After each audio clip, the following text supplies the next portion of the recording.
Chris was a product of a very strong and supportive family, a very strong and supportive sporting community locally.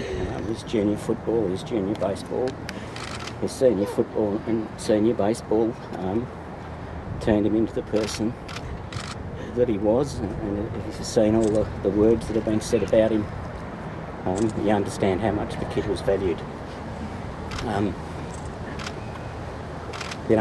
This extended family, his grandparents, his cousins, his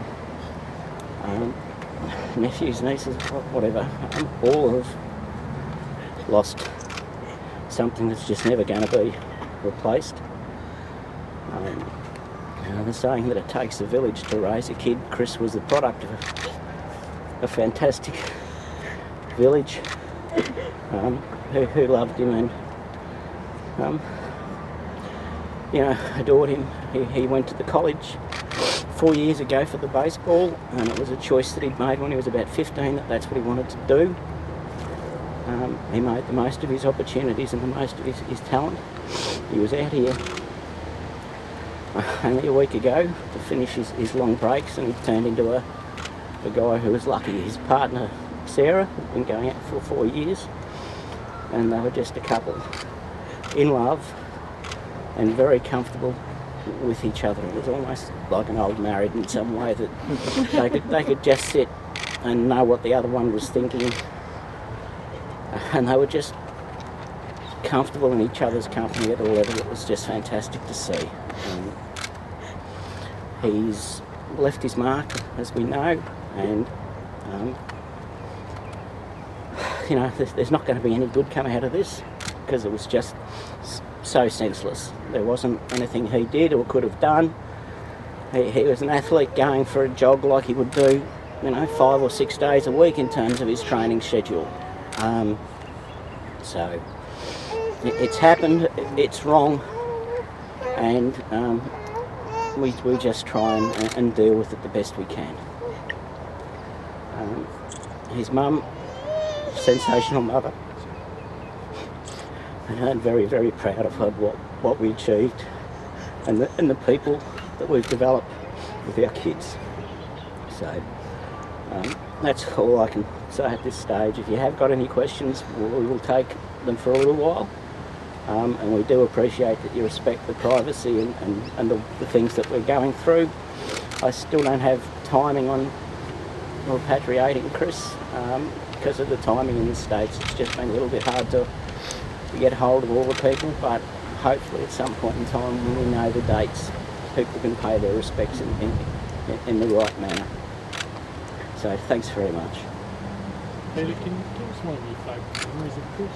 Oh, we were just talking up at home, played about a few of the things he got up to.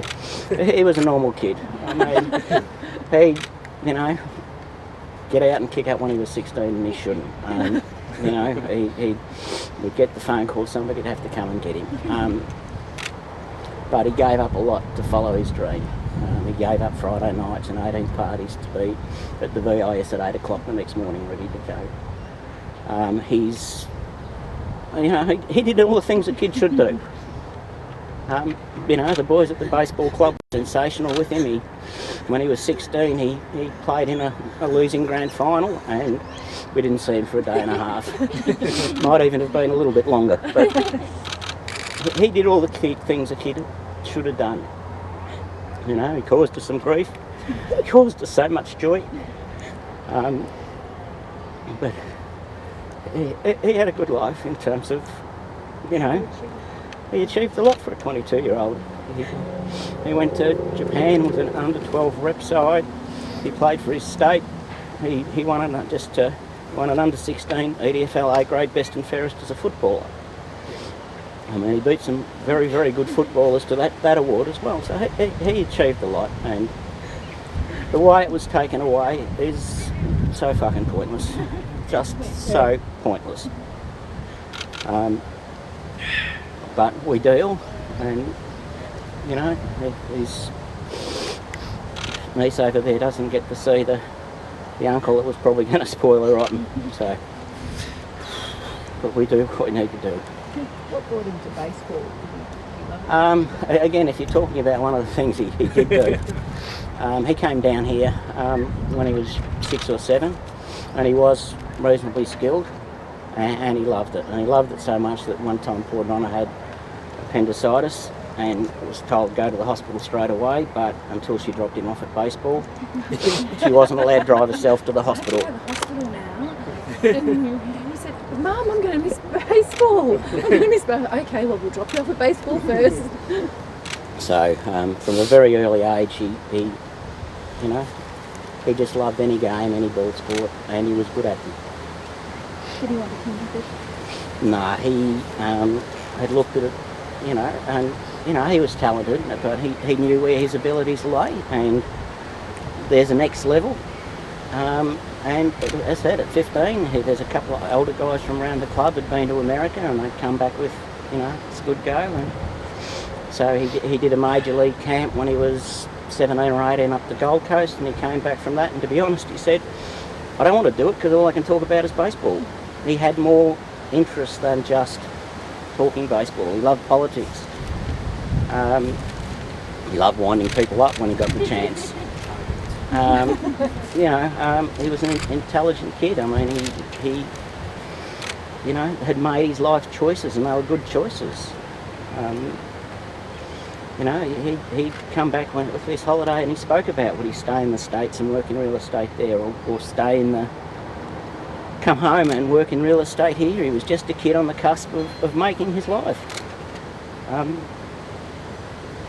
And that's the comfort that he'd gone from the 18-year-old that'd gone to the States to a really fine young man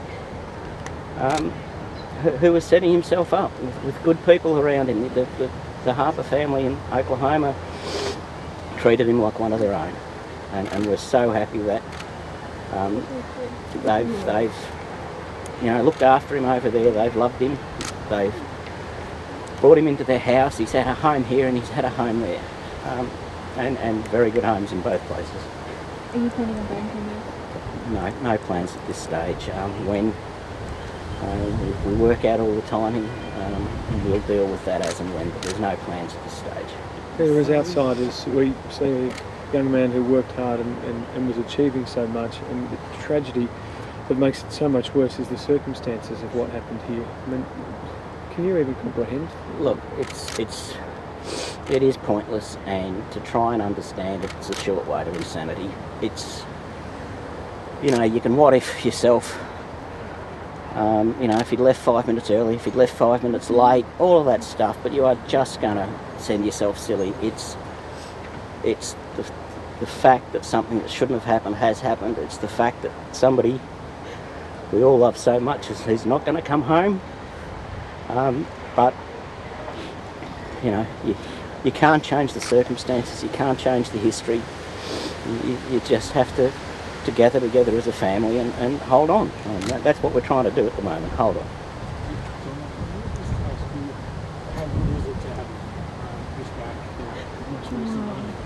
We were just so blessed to have him back for 3 months. He was really, it's like as Pete just said, he'd grown up overseas, so a long way from home, and this time he came back really happy and with plans and to spend really great time, and Sarah was here too, and together, as Pete just said, they were like they were a really lovely couple, and I always used to say that he was a survivor anyway, having 3 older sisters, so he was just